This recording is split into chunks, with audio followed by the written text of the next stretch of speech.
Good morning students. आज हम लोग क्लास सेकेंड ईयर का ह्यूमन रिप्रोडक्शन का जो आपका फर्टिलाइजेशन टॉपिक्स है उसके बारे में डिस्कस करते हैं।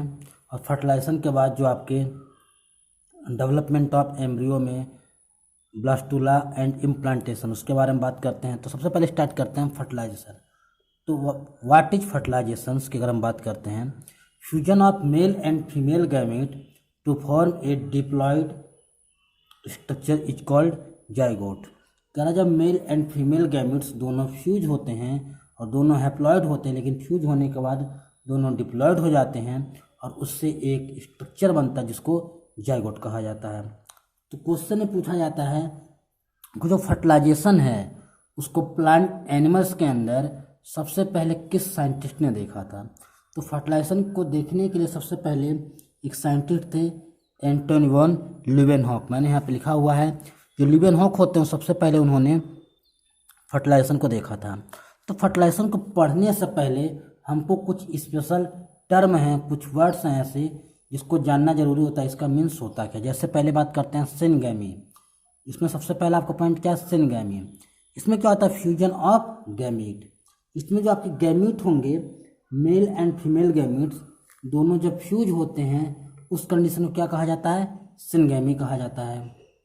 सेकेंड है plasmogamy, fusion of cytoplasm of two gametes. इसमें क्या होते हैं, जो आपके टू गैमेट्स होंगे मेल एंड फीमेल गैमेट्स, उसके साइटोप्लाज्म, उसके जो सेल के अंदर का लिक्विड है वो जब फ्यूज होता है उसको बोलते हैं प्लाज्मोगैमी।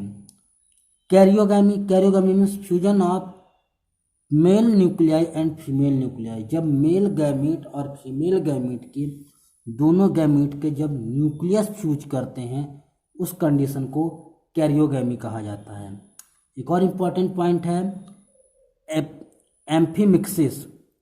एम्फीमिक्सिस मतलब होता है fusion of chromosome of two nuclei. अब जब दोनों न्यूक्लियस फ्यूज हो चुके हैं तो न्यूक्लियस के अंदर क्या होते हैं, क्रोमोसोम्स होते हैं, और जब दोनों क्रोमोसोम्स आपस में फ्यूज होंगे उस कंडीशन को, उस प्रोसेस को बोला जाता है एम्फीमिक्सिस कहा जाता है। ये तो हमारे कुछ टर्म थे जिसको हम यूज करते हैं फर्टिलाइजेशन में। लेकिन अब फर्टिलाइजेशन हमको पढ़ना है तो ये चीज़ हमको पता होनी चाहिए कि फर्टिलाइजेशन कहाँ पर होता है। कॉपुलेशन के समय जो मेल है उसके अंदर से पेनिस से क्या रिलीज होंगे, आपके स्पर्म रिलीज होंगे, और कहाँ पे रिलीज होंगे, जो फीमेल की रिप्रोडक्टिव ट्रैक है, वेजाइनल जो वेजाइना उसमें रिलीज होंगे। रिलीज होने के बाद क्वेश्चन एक पूछा जाता है कि जो फर्टिलाइजेशन होता है वो कहाँ पे कंप्लीट होता है, फर्टिलाइजेशन कहाँ पर होता है। साइट ऑफ फर्टिलाइजेशन मैंने लिखा हुआ है, ये कहाँ पे होता है, फैलोपियन ट्यूब में। जो फैलोपियन ट्यूब होती है उसी में आपका फर्टिलाइजेशन कंप्लीट होता है। वो भी फैलोपियन ट्यूब में कहाँ पर, जो एम्पुला और इस्थमस, जो एम्पुला और इस्थमस दोनों का जहाँ पे जंक्शन होते हैं, एम्पुला और इस्थमस जहाँ दोनों जुड़ते हैं उस जगह पर आपका क्या होता है, फर्टिलाइजेशन होता है। क्योंकि ओवा से आपका ओवा से लाएगा और इधर से आपका स्पर्म रहेगा, दोनों वहाँ पे फ्यूज होते हैं।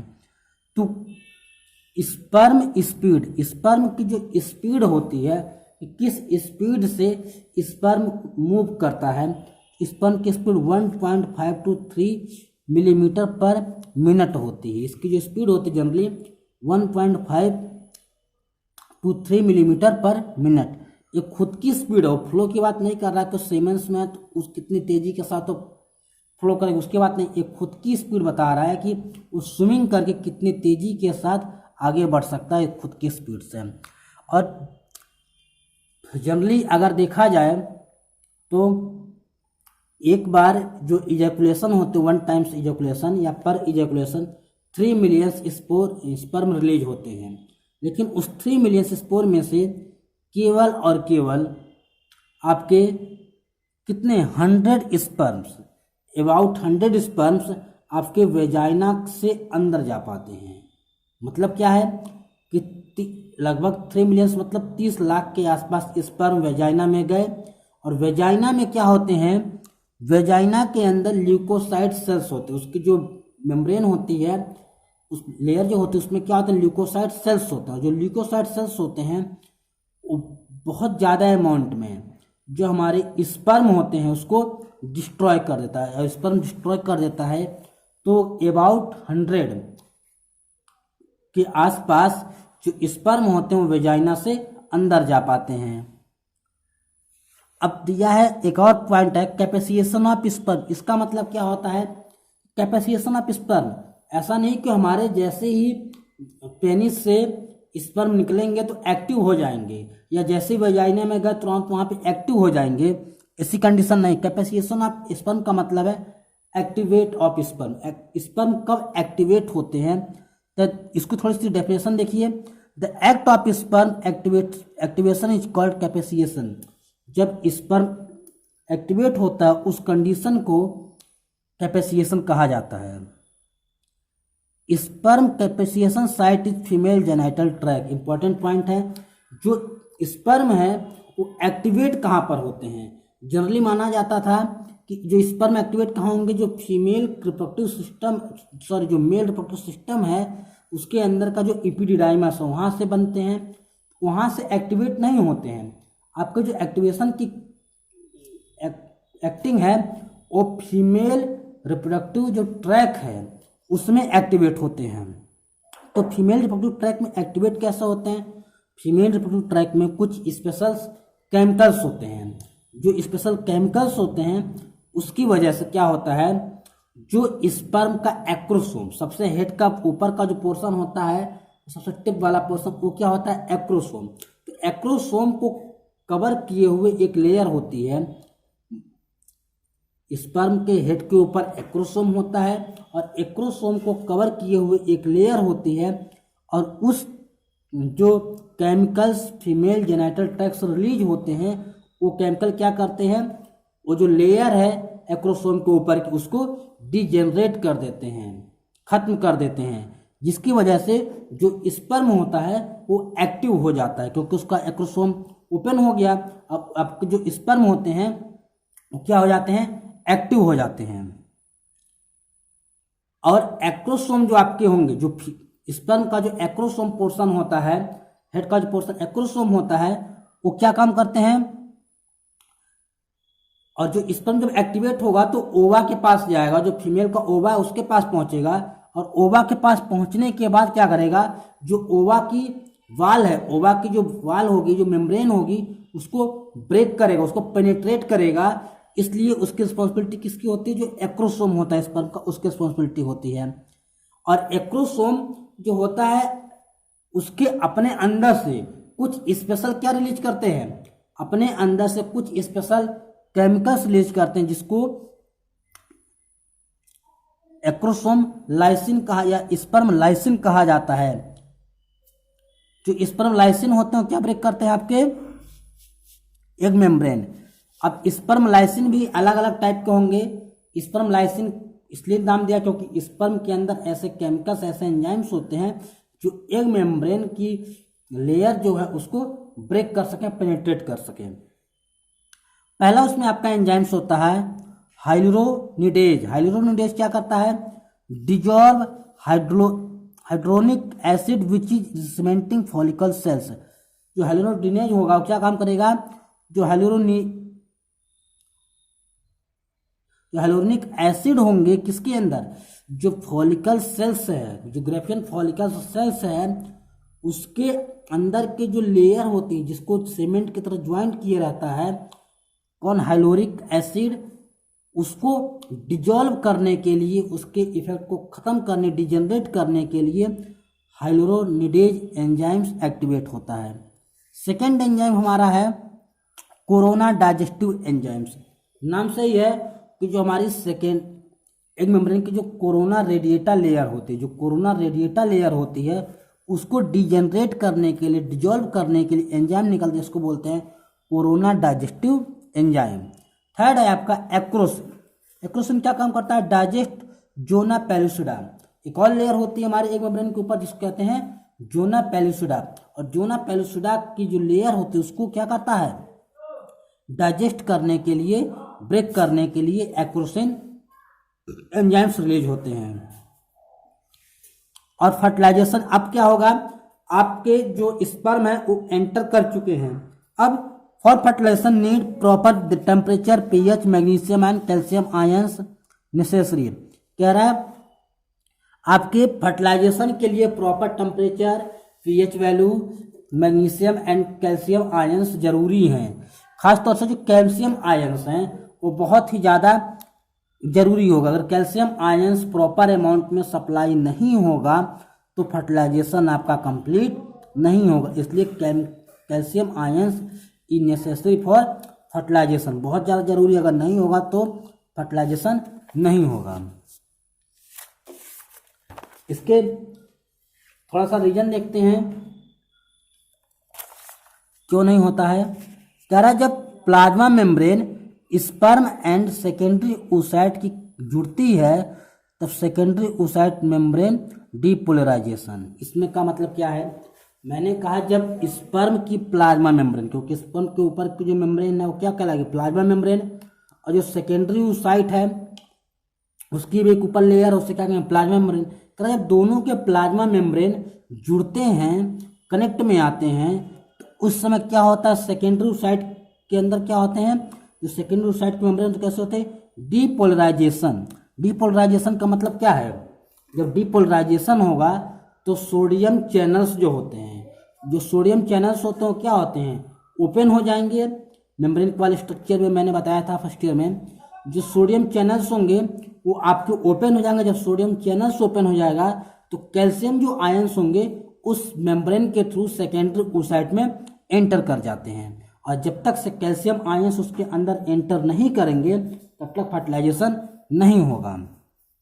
और जो डीपोलराइजेशन होता है वो क्या काम करता है, डीपोलराइजेशन प्रिवेंट पॉलीस्पर्मी।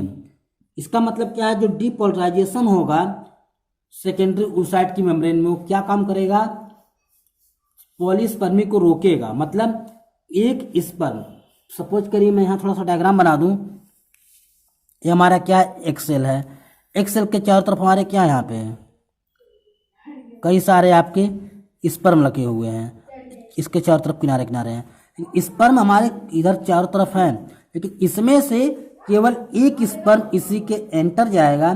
अगर सारे चले जाएंगे तो क्या हो जाएगा, बहुत तरह के स्पर्म चले जाएंगे। इसलिए पॉलीस्पर्मी को क्या करता है, रोकता है।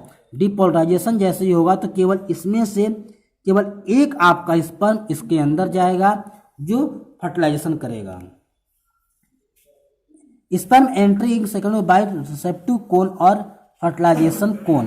कर स्पर्म, जो आपकी स्पर्म है, इस अगर सेकेंडरी oocyte में एंटर करेगा तो जिस प्लेस से एंटर करता है, जिस जगह से एंटर करता है उसको रिसेप्टिव कोन और फर्टिलाइजेशन कोन कहा जाता है। जिस जगह से कोई स्पर्म सेकेंडरी oocyte के अंदर एंटर करता है उसको रिसेप्टिव कोन और फर्टिलाइजेशन कोन कहा जाता है। एम्फीमिक्सिस क्या होगा यार, ये तो हमारा क्या हो गया, प्लाज्मोगैमी हो गया, कैरियोगैमी हो गया। अब एम्फीमिक्सिस होगा after entry of sperm in secondary oocyte, secondary oocyte undergo meiosis second. कह रहा है जब स्पर्म सेकेंडरी oocyte में एंटर कर जाता है तो जो सेकेंडरी oocyte सेल्स होते हैं क्या करती है, मियोसिस सेकेंड करती है।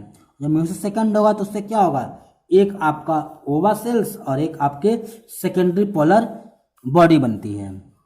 एक आपका ओवा सेल्स और एक आपकी कितनी क्या बनती है, सेकेंडरी पोलर बॉडी बनती है।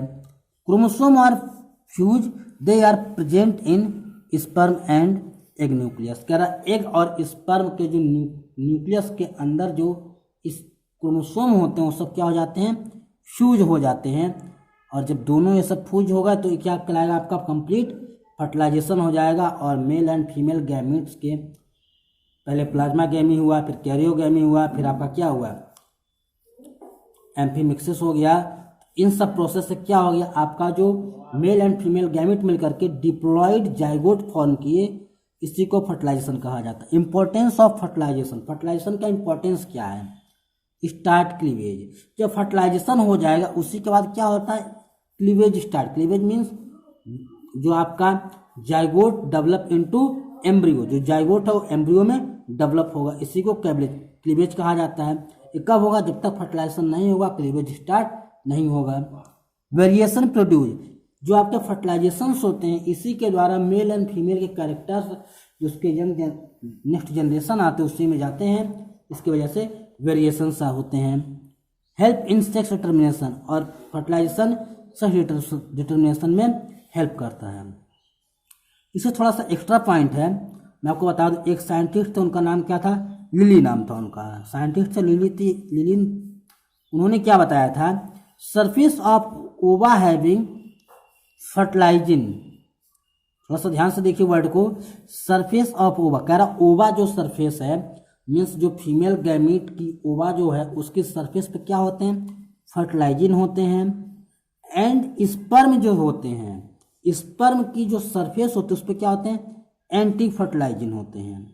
दो चीज मैंने बताया कि ओवा की जो सरफेस होगी उसके ऊपर फर्टिलाइजिन, और स्पर्म की जो सरफेस होगी उसके ऊपर क्या होते हैं, एंटी फर्टिलाइजिन होते हैं। और दोनों के बीच में क्या होगा, रिकॉग्नाइजेशन। रिकॉग्नाइजेशन मीन्स दोनों क्या होंगे, आपस में बाइंड होंगे, जुड़ेंगे।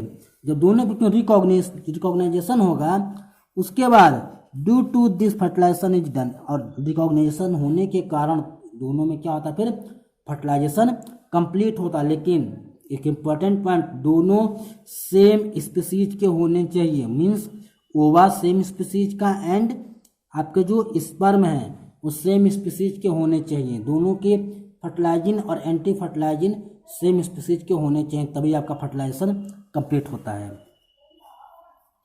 ये तो हमारा कंप्लीट हुआ है फर्टिलाइजेशन। फर्टिलाइजेशन के बाद होता क्या है, जो हमारा एम्ब्रियो है, एम्ब्रियो से क्या बनेंगे हमारे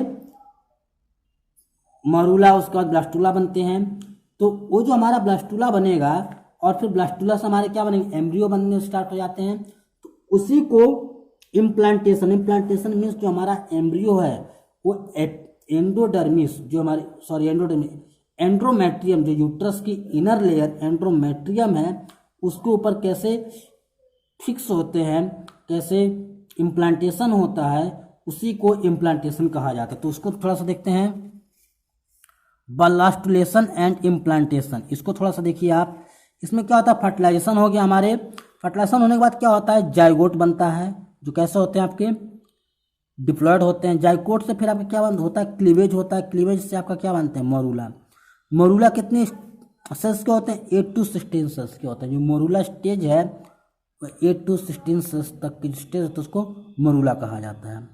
फिर क्लीवेज कंटिन्यू रहेगा, मीन्स सेल डिवीजन कंटिन्यू रहेंगे। ये सब जितने प्रोसेस हो रहे हैं, जाइगोट बनना, मरूला फॉर्म करना, ये सब कहाँ पे हो रहे हैं, फैलोपियन ट्यूब के अंदर होते हैं। इसलिए मैंने ऐसे दिखा दिया कि जो जाइगोट एंड मरूला फॉर्मेशन कहाँ हो रहे हैं, फैलोपियन ट्यूब में होते हैं। लेकिन जब मरूला होने के बाद जब और ज़्यादा सेल डिवीजन होंगे तो क्या बनता है आपका, एक अलग स्ट्रक्चर बनता है जिसको ब्लास्टुला कहा जाता है। ब्लास्टुला जो सेल्स होते हैं इसके नंबर होते हैं 64 to 100 सेल्स के आसपास। इसके जो सेल्स होते हैं उस स्टेज को ब्लास्टुला स्टेज कहा जाता है। होता कहाँ पर है, यूट्रस में होता है। जैसे ही फैलोपियन ट्यूब से नीचे आएंगे, जैसे ही यूट्रस में आएंगे, तुरंत ब्लास्टुला स्टार्ट हो जाता है। अब ब्लास्टुलेशन अगर देखेंगे, what is blastulation, मरूला convert into blastula is called blastulation. जो मरूला है वो ब्लास्टुला में कन्वर्ट हुई, ये जो प्रोसेस है इसे क्या कहते हैं, ब्लास्टुलेशन कहते हैं। लेकिन जनरली जो देखा जाता है अदर एनिमल्स में जो ब्लास्टुला उसको ब्लास्टुला ही कहा जाता है। लेकिन अगर बात करें मैमल्स की और स्पेशली ह्यूमंस की बात करते हैं तो ब्लास्टुला को ब्लास्टुला ना कर करके इसका नाम एक स्पेशल है, इसको ब्लास्टोसिस्ट कहा जाता है। ब्लास्टुला को क्या कहा गया, ब्लास्टोसिस्ट कहा गया। अब it is cyst like structure, cyst like means एक लेयर की तरह स्ट्रक्चर होती है सिस्ट की तरह। ब्लास्टोमियर्स आर रीअरेंजमेंट, और इसमें ब्लास्टोमियर्स मीन्स स्पेशल टाइप के जो उसमें ब्लास्टोसिस्ट उसके अंदर के जो सेल्स होते हैं उसको ब्लास्टोमियर्स कहा जाता है। ब्लास्टोमियर्स क्या होती हैं, रीअरेंज होती हैं, व्यवस्थित होती हैं। अब कह रहा है some blastomeres arrange in peripheral and form trophoblast layer. अब कह रहा कि यहाँ मैं थोड़ा डायग्राम दिखा दूँ आपका, क्या है ब्लास्टोसिस्ट है। ये कह रहा कि ब्लास्टोसिस्ट की कुछ सेल्स ऐसी होती हैं जिसको हम ब्लास्टोमियर कहते हैं, जो पेरीफेरी पर अरेंज हो जाते हैं, जो पेरीफेरी पे अरेंज हो जाते हैं, जिसको क्या कहा जाता है, ट्रोफोब्लास्ट लेयर कहा जाता है। जो पेरीफेरी अरेंज सेल्स, इसको ट्रोफोब्लास्ट लेयर कहा जाता है। और ट्रोफोब्लास्ट लेयर क्या काम करती है, जो एम्ब्रियो है उसको न्यूट्रिशन प्रोवाइड करने की रिस्पॉन्सिबिलिटी किसकी होती है, ट्रोफोब्लास्ट लेयर की होती है। और कह रहा कुछ सेल्स क्या होती हैं, और कुछ सेल्स एक पोल्स पे जाकर के, कुछ सेल्स क्या कर गई, ट्रोफोब्लास्ट बना ली, लेकिन कुछ आपके ब्लास्टोमियस क्या करती हैं, एक पोल पे जाकर के, एक किनारे पर जाकर के क्या करती हैं, एक स्ट्रक्चर बनाती हैं जिसको क्या कहा जाता है, एम्ब्रियोनिक सेल्स कहा जाता है। कह रहा है ब्लास्टोमियस की कुछ सेल्स एक पोल्स पे जाकर के एक स्ट्रक्चर बनाती है जिसको एम्ब्रियोनिक सेल कहा जाता है। और जिस पोल पर, जिस किनारे या जिस पोल पर ये जाती हैं उसको एम्ब्रियोनिक पोल कहा जाता है।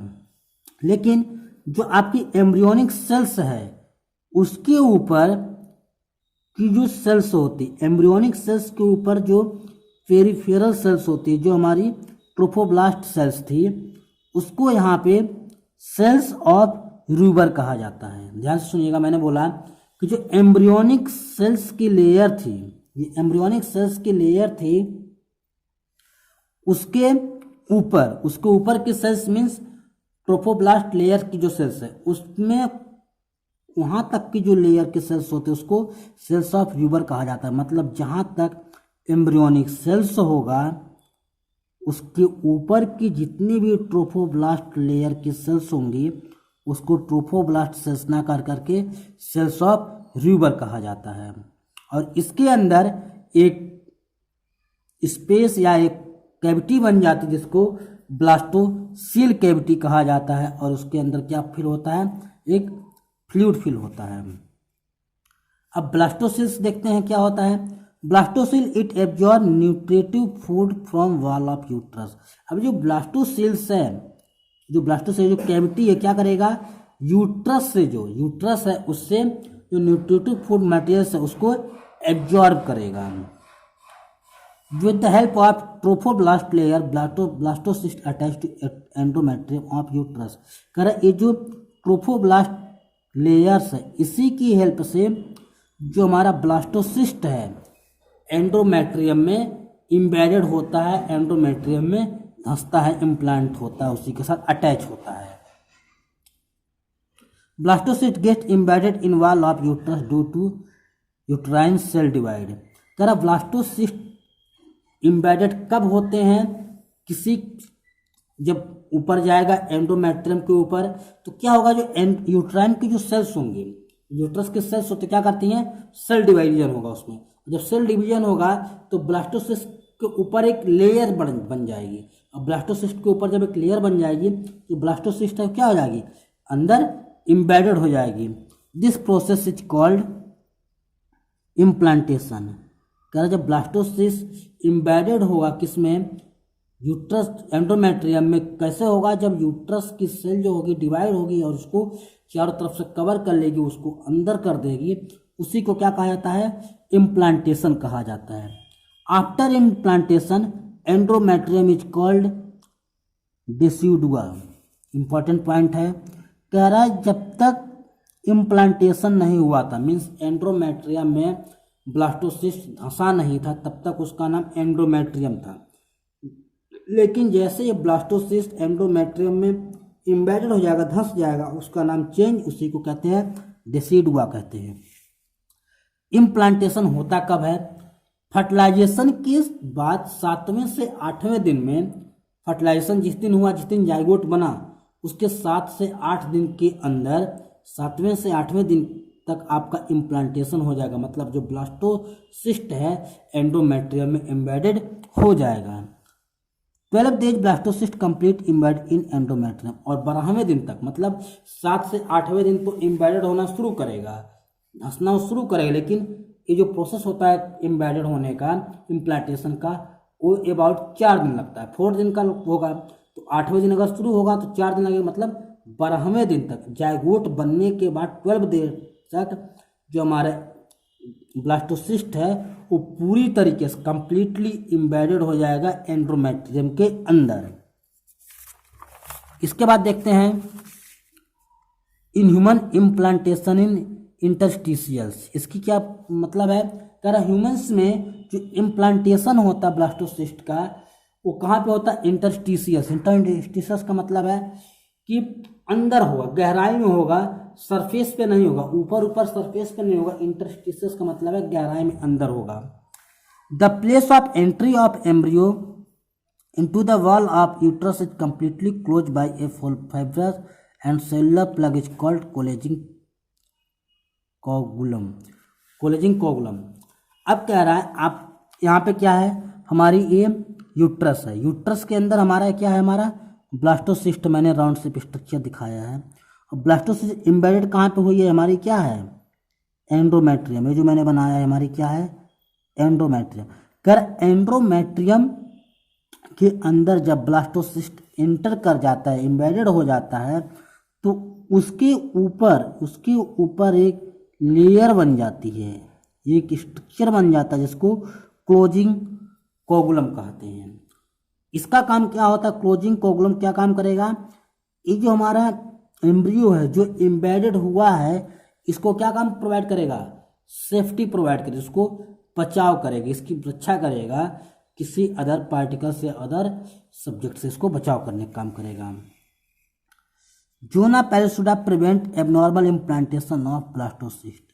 जो अभी तक हम बात करते थे, जोना पैलिसुडा जो लेयर होती है सेकेंडरी साइड की, उसका रोल क्या होता है, तो क्या काम करेगी कि जो हमारा इम्प्लांटेशन है वो होना कहाँ चाहिए था, हमारी यूट्रस के एंडोमेट्रियम लेयर में होना चाहिए था। तो जो इम्प्लांटेशन है वो सही जगह पर हो, यूट्रस की एंडोमेट्रियम लेयर में हो, उसी को कंट्रोल करता है। मतलब ऐसा नहीं है कि जाकर के हमारा जो फैलोपियन ट्यूब है वहीं पे जाकर इसका क्या कर दे, इम्प्लांटेशन कर दे, या वेजाइना में जाके इसका इम्प्लांटेशन कर दे, सर्विक्स में जाके कर दे। मतलब जोना पैलिसुडा क्या काम करता है कि जो एबनॉर्मल इम्प्लांटेशन उसको रोकता है कि किस जगह पर, किस प्लेस पर आपको इम्प्लांटेशन होना है, उसी को रोकने का काम कौन करता है, जोना पैलिसुडा काम करता है। ये आपका वीडियो था ब्लास्टोसिस्ट और इम्प्लांटेशन का, इसको आप लोग देखिएगा। उसके बाद अगला वीडियो हम नेक्स्ट टाइम डालेंगे। Thanks and have a nice day.